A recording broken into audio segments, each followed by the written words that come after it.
Olá, amigos! Aqui estamos mais uma vez juntos para passar uns minutinhos aí, refletindo sobre o livro Vibrações de Paz em Família, lançado recentemente pela editora do Fogo, né? Semana passada nós já contamos com a ajuda do Samuel para poder discutir algumas lições aqui. Vale a pena vocês conferirem o primeiro vídeo do Vibrações de Paz em Família. E hoje ele também selecionou uma mensagem desse livro para a gente estudar com ele, tá bom? Esse livro é de Irmãs do Fogo, pelo médium Vanderlei Oliveira, tá bom? Vamos lá, amigo? Vamos. Tudo bom?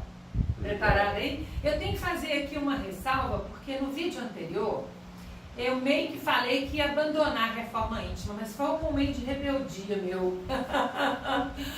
Porque as propostas que a gente tem discutido aqui nesse vídeo, elas são muito desafiadoras, mas eu voltei, eu pensei um pouco mais e vou voltar para a proposta, né, Samuel? A mensagem desse livro que Samuel selecionou hoje chama-se Perfeccionismo, tá? É o capítulo 34 da primeira parte dele, que é Lições para o Alto Amor. O versículo é de Lucas também, igual de semana passada, tá? Capítulo 10, versículo 37. Dentro da questão perfeccionismo. Então, Samuel sempre vai fazer um link do versículo com o tema da lição. E ele diz: o que usou de misericórdia para com ele? Disse, pois, Jesus: vai e faze da mesma maneira. Isso aqui é quando eles perguntam para Jesus quem é que teve amor ao próximo na passagem samaritana, né? Lembrando que nessa passagem o que ajudou, que era o samaritano, ele era de um ramo do judaísmo que era renegado pelos demais, né? Então Jesus respondeu lá aos fariseus, perguntando quem é que tinha amado mais, foi o companheiro lá. Como ligar isso à questão do perfeccionismo, senão? Porque a imagem que a gente quer trazer de perfeição, né, ela pode estar ligada a uma distorção de aceitação da humildade, por exemplo. Ele perguntou, o doutor da lei, Jesus perguntou ao doutor da lei, ou ele perguntou para Jesus, foi Jesus que perguntou para ele quem que ele achava que deveria, quem que era a representação da caridade naquele momento. E ele tinha que ser forçado a ter que responder quem? O samaritano. Mas o que ele respondeu? Aquele que usou de misericórdia. Então, o orgulho, que é uma das matrizes do nosso problema de perfeccionismo, né? Que é uma impressão de superioridade, uma manutenção de uma imagem infalível, nesse momento ele deu a resposta a contragosto, porque Jesus foi muito claro para ele ter a oportunidade de manifestar uma humildade, uma aceitação de que quem ajudou não foi o sacerdote, que é a representação judaica lá, não foi o escriba, mas foi o samaritano que eles detestavam. E ele podia ter a humildade de responder de forma... Foram os samaritanos. Então ele respondeu orgulhosamente que foi aquele, que é uma das características... Usou de misericórdia. Eu vi a ligação com o tema, porque uma das características de fundo da pessoa perfeccionista é o orgulho. Entendi. Agora, Samuel, a gente usa desses subterfúgios o tempo inteiro. Igualzinho esse doutor da lei aqui, que queria passar a perna em Jesus lá, né? Então, assim, toda vez que a gente usar de subterfúgios, nós estamos expressando o perfeccionismo? Nós estamos expressando o orgulho, que pode estar baseado numa imagem de perfeição, ou num anseio de características de perfeição, de perfeccionismo. Então, vamos pegar esse aspecto. Quem que são os aceitos dos perfeitos? São os judeus. O samaritano não. O samaritano é o quê? Ele é de baixo padrão. Então, é um dos aspectos do perfeccionismo. Entendi. Tá claro? E está claro ligar o perfeccionismo ao orgulho, porque ele é o primeiro filho do egoísmo, né? Segundo o Espírito Verdade lá no Livro dos Espíritos, um é pai do outro, né? Então, olha bem para você ver como é que a irmã se comenta aqui. A mania de perfeição é algo mais presente nas atitudes humanas do que se pode imaginar. Quando não conseguimos executar a conduta ideal, o perfeccionismo nos chama de falso. Quando não atingimos as expectativas em relação ao nosso ganho material, o perfeccionismo nos nomeia de acomodado. Se nos descuidamos do dever e esquecemos uma obrigação, o perfeccionismo nos aprisiona na culpa. E ela ainda continua assim, quando ferimos alguém ou depreciamos algo pela palavra, o perfeccionismo nos acusa de caluniador. Então esse perfeccionismo, ele camufla as reações dos nossos erros em nós mesmos, é isso? Porque eu não aceito o erro. O erro é oposto ao perfeccionismo. É toda atitude pelo qual a importância não está no se fazer, está em quem está fazendo. Não é assim? Porque eu faço um bolo. A minha preocupação é o que as pessoas vão pensar de mim. Se eu faço o bolo errado, e na perspectiva de que as pessoas falem do bolo como sendo o quê? Saboroso. Então não é o bolo que é importante, o efeito de importância está na pessoa que fez o bolo. Porque o perfeccionismo, ele projeta, mesmo dentro de uma ação, uma perspectiva de autovalorização em tudo. Então eu vou fazer um trabalho, por que eu tenho que fazer perfeito? Porque isso, se eu tiver alguma falha, alguém vai ver as minhas imperfeições, e eu não aceito isso. Né? Mas aqui a irmã se comenta que nós mesmos fazemos isso com a gente. Aqui, eu não atinjo a conduta ideal, eu me chamo de falso. Eu não atinjo as expectativas com relação ao ganho material, eu me nomeio acomodado.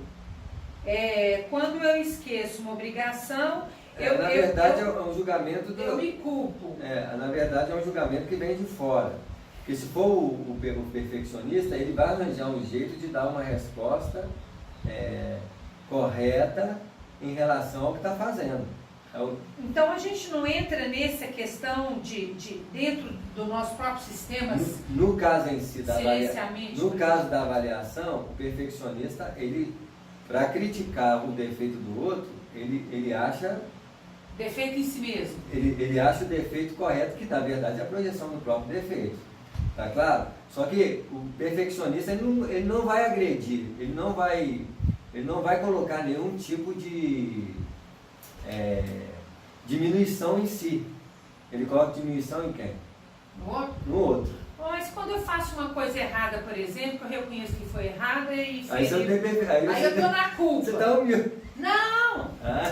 Eu tô falando da culpa.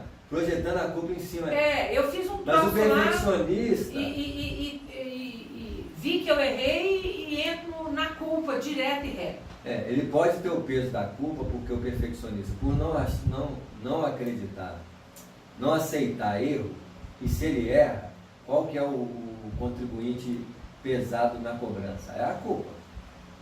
Então é nesse aspecto que a irmã está falando aqui. A culpa vem. Entendi.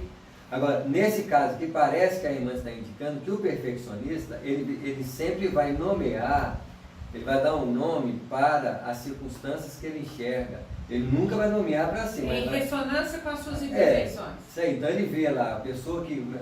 Vou pegar só uma frase. Aqui está assim, quando não atingimos as expectativas em relação ao nosso ganho material, o perfeccionismo nos nomeia de acomodado. Isso, então uma pessoa perfeccionista, ela vai olhar toda pessoa que não atingiu, aí ele fala assim, você é acomodado. Né? Não precisa nem falar, ele pode...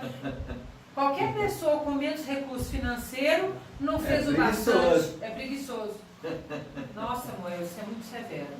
Mas ele é severo com ele. O próprio perfeccionismo é um processo pelo qual eles têm a severidade consigo mesmo. Se ele é severo com ele, vai ser o que com o outro? É carrasco. Carrasco. Pelo amor do guarda. Até porque... Por que perfeccionismo não aguenta ele não aguenta trabalhar com o outro, que é mais lento. Fica você não vê, não? Não, deixa que eu faço a parte. Ai, ai, ai. É Aí, isso aí, o marido vai ajudar a esposa a arrumar a cozinha. Não, deixa que eu vou olhar as panelas. Isso aí, ué. Isso aí. Meu Deus do céu. E a gente entra nisso sem perceber. Sem perceber. Achando que está fazendo melhor. Porque o perfeccionismo, ele não percebe como perfeccionismo. O perfeccionista não se percebe assim. Não, ele quer ser perfeito, mas não vê como perfeccionismo, não. Perfeccionismo é o perfeito exacerbado. Mas Samuel, vem cá. Na realidade, a gente sabe que nós não temos perfeição. Não. Correto? Isso. Então, perfeccionismo no nosso caso, ele é um vício de prestígio, ele é um vício sei lá do quê. É uma inaceitação profunda das nossas limitações. Da nossa própria falência. Como eu não aceito as minhas limitações, eu vou projetar sempre uma imagem de mim perfeita em relação àquilo que eu sou, claro. E eu quero me esforçar sempre, né? E outra coisa, eu tenho medo que o outro veja isso em mim, porque se o outro vê isso em mim, a probabilidade de eu receber é o quê? Uma crítica. Exatamente. É assim? Censura, porque crítica. O perfeito, ele quer o quê? Elogio, reconhecimento. Que aí sustenta ele naquela segurança de sempre passar uma impressão de que ele não é falho, que ele não erra. E o esforço é muito desgastante nesse sentido. Fazer uma observação aqui de uma fala sua bem presente nesses anos todos de trabalho que a gente tem feito. Você comenta muito sobre a questão dos seres humanos na Terra estarem na infância espiritual, tá? E quando o espírito está na fase da infância, os pais, os parentes notam muito uma criança diminuir a outra para se prevalecer. A gente nota a criança, sem maldade até, na hora que uma criança fala que tem uma coisa, a outra fala que tem outra, no sentido de se compensar daquela situação. Nós, na fase adulta, não temos a inocência da criança, mas mantemos a tendência de nos reafirmarmos. E estamos ainda no estágio de infância espiritual na Terra. Então, numa transição da infância para a adolescência, da adolescência para a fase... Atualmente. Já passamos dessa transição. Mas gostamos de nos manter a um padrão, permanecer nesse estado. Buscamos aquele padrão de comportamento infantil e espiritual. Então, na verdade, Samuel, o perfeccionismo, além de ter essa base, né, do egoísmo e ter a base do orgulho, ele está profundamente ligado ao sentimento de menos-valia. Isso. Não está? Isso. Porque ele tem uma ideia real de que ele é menos válido. Nós temos então essa menos-valia, né? Ele sente que ele é menos válido, mas busca uma impressão de que ele é perfeito. Uma validação falsa. Porque aí ele vai exagerar, ele vai ter um controle, vai ter um exagero naquilo que ele quer. Ele não pode transmitir para o outro que ele tem falha, mas todo mundo tem falha. Então, por isso que nesse trecho da obra da irmã, ela comenta lições para o alto amor. Porque esse resgate do alto amor aí, ele vai trazer de volta essa sensação de valia. Isso mesmo, e vai uma certa aceitação em relação às próprias limitações, né? Se o companheiro na passagem do Evangelho admitisse quem foi bom foi o samaritano e reconhecer naquele instante que o samaritano tem valor, ele responderia naturalmente, mas ele teve essa postura?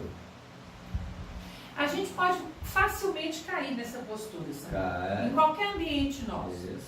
Chega um filho, um colega de trabalho e fala assim, aqui, tem um erro seu aqui. Ou então assim, você está errado, pai. Ou você está errado, mãe. Ou um irmão fala. A primeira reação nossa é, me respeita que eu sou sua mãe. Me respeita, a gente não está nem preparado para virar e falar assim, olha, então você acha que eu errei? Me mostra aí onde que eu errei para eu não errar mais. Isso mesmo. Porque está muito ligado. Porque eu estou mais me defendendo do que querendo saber o que que a pessoa quer falar.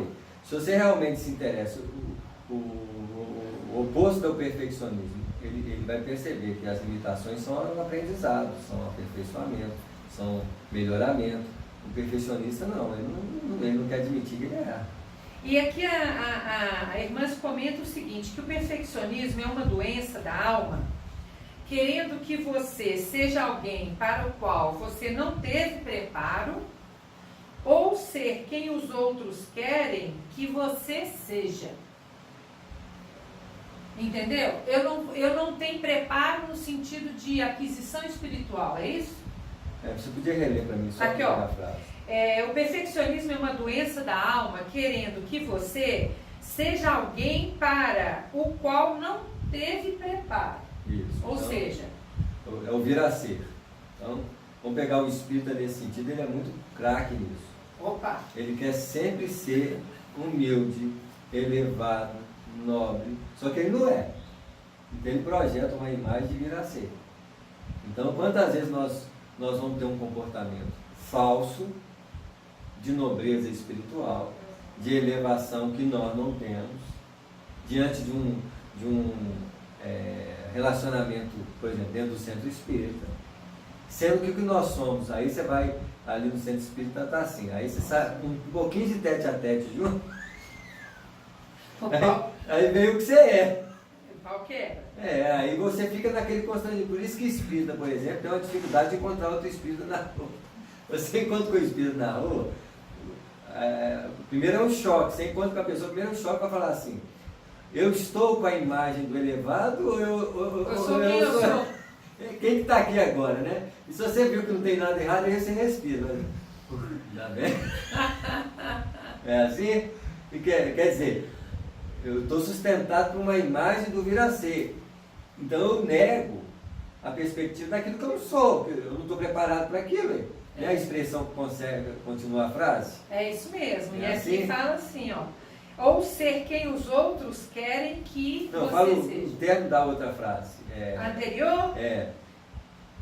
Quando não atingimos as expectativas em relação ao nosso trabalho, o perfeccionismo nos chama de acomodado? Não, a frase anterior que você falou que nós estávamos trabalhando primeiro. Você leu duas frases, não foi? Ela é uma doença da alma querendo que você seja alguém para o qual não teve preparo. Então não teve ou preparo. ser quem... Tá claro? Eu tenho conhecimento, mas não tive preparo.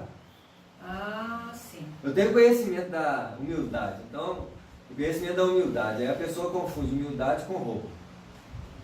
E acha que vestindo uma roupa simples ele é humilde. Isso pode representar desmazeiro. Outra coisa. Outra coisa. Não, mas eu sou humilde. Mas quem te falou que isso é humildade? Tá certo? Eu tenho uma ideia, mas não tenho o preparo real. Eu não tenho o contato com aquilo que realmente é o valor em si. Então eu crio o quê? O que é o perfeccionismo? É uma falsa impressão de que a coisa é, mas não é. Daquilo que eu gostaria de ser, mas não sou. E a perfeição ela não é baseada em imagem, ela é baseada em ser. Como que eu entro então? Como é que eu passo a aceitar quem eu sou? Primeiro eu tenho que aceitar quem eu sou sem abraçar o que eu sou. Eu sou um cara desequilibrado. É assim? Eu sou um cara desequilibrado e falo muito. Então, eu tenho que aceitar que eu sou isso. Só não vou ficar falando muito.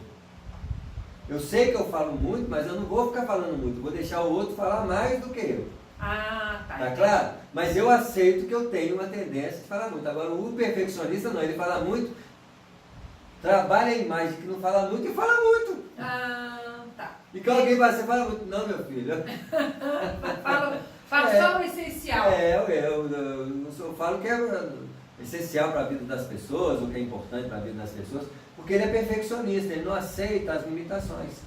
A aceitação é uma palavra corretíssima para trabalhar com perfeição, aceitar as limitações, aceitar as dificuldades, então, aceitar que pode errar, né? Assim, o perfeccionista não aceita.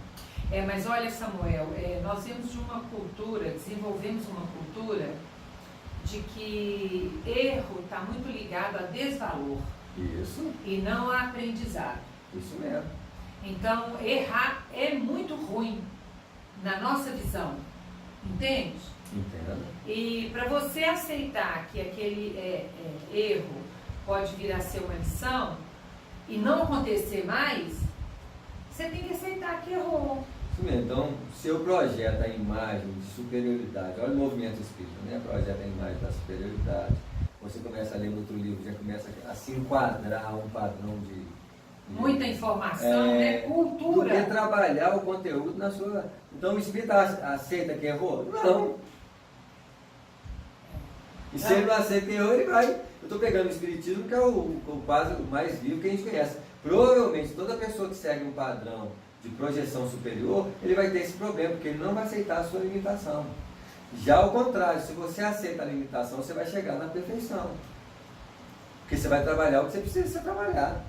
É interessante você comentar isso, porque a Maria Modesto Cravo, naquele livro Os Dragões, onde ela fala do Hospital Esperança no plano espiritual, esse hospital ele foi criado por Eurípides Bassanufo no século passado para receber os cristãos falidos de todas as religiões, todos aqueles que tiveram contato com Cristo ou com a sua doutrina e faliram. E o maior número de falências está entre os espíritas, e são os que mais dão trabalho lá no plano espiritual, que chega cobrando bônus hora, reconhecimento porque fez campanha do quilo, coordenou reunião não sei quantas décadas, fez tantas palestras, psicografou não sei quantos livros. E a projeção superficial daquilo que não é. Pois é, então assim, nós temos que tomar muito cuidado com essa tendência, né? Isso mesmo. E quantas pessoas também, aproveitando a segunda frase, quantas pessoas vão buscar uma projeção de perfeição para atender quem? Quem as pessoas querem que a gente seja. Isso, então vai atender o outro tentando ter uma imagem de perfeição. Quantos filhos vão tentar, por exemplo, vamos pegar novamente o exemplo do espírita, né? Nascem pais de espíritas, dedicados. O filho começa a sentir uma grave responsabilidade de ter que herdar aquela conduta. Aquela conduta, aí todo mundo, é filho do fulano e tal, né? Assim, aí o guria meu ele perde a liberdade de ser quem é. Aí ele vai começar a fingir. E vai ter um comportamento duplo. Por que vai ter um comportamento duplo? Porque perto do movimento, perto dos pais, ele vai ser um. Quando ele está livre, perto de uma outra pessoa, ele vai soltar o diabo e vai embora. O que nós somos, assumo. Né? Mas não tem ninguém olhando. Né? Assim, aqui eu posso, né? É interessante você comentar isso, porque todos os meus 3 filhos na adolescência foram espíritas até a mocidade. Aí abandonaram o espiritismo. Não somos mais espíritas. Eu falei, não, beleza. O que você é? Você é outra coisa. Não, beleza. Né? Aí um frequentou ali, outro aqui, outro lá. Passou uns anos aí, 5, 6, 7, 10 anos de cada um. Os apertos da vida chegaram. Saiu, mãe, me leva lá na reunião para me tomar um passe. Mãe, me bota meu nome lá na reunião de tratamento. Então hoje, se você chegar para os 3, estão todos com mais de 23 anos, 23, 27, 31, se perguntar qual a religião deles, é espírita. Mas assim, é difícil para a gente viver isso. Porque nós queremos deixar o tempo passar para eles fazerem as escolhas. Nós queremos prevenir o outro do crescimento do outro, mas não adianta, não vai conseguir, não. Depois fala que mãe é controladora. Eu não entendo essa fala, Samuel. Eu já fiz vários estudos na doutrina e não entendo. Mas, Samuel, vamos lá. Irmãs comentam o seguinte: perante os erros, assuma sua parcela real de responsabilidade. Perdoe-se por ter feito da forma como fez e considere o futuro como um convite esperançoso de que amanhã fará mais e melhor tudo aquilo que hoje você não consegue. Você vê, então é o oposto do perfeccionismo, a aceitação dos próprios limites, a possibilidade de aprender com os erros, a possibilidade de aprender com os limites. Aí você resolveu a questão do perfeccionismo. Então vai estar difícil por enquanto, né? Mas é o trabalho que nós vamos fazer. Só de você já ter uma aceitação das limitações próprias já é um grande passo. Mas aí para entender a limitação da gente, a gente tem que se conhecer, né, Samuel? Isso. Porque às vezes eu não reconheço meu limite. Isso mesmo. De força, de capacidade. O que proporcionado pelo autoconhecimento. Se eu tenho um autoconhecimento melhor, eu tenho uma chance melhor de me reconhecer limitado. Muito bem, Samuel. Chegamos rapidinho no fim do programa, outra vez, né? Esse pessoal que fica mandando a gente parar de conversar é um problema, né? Desejando a todos aí um abraço, um carinho muito grande. Tenham uma belíssima semana e fiquem com Deus.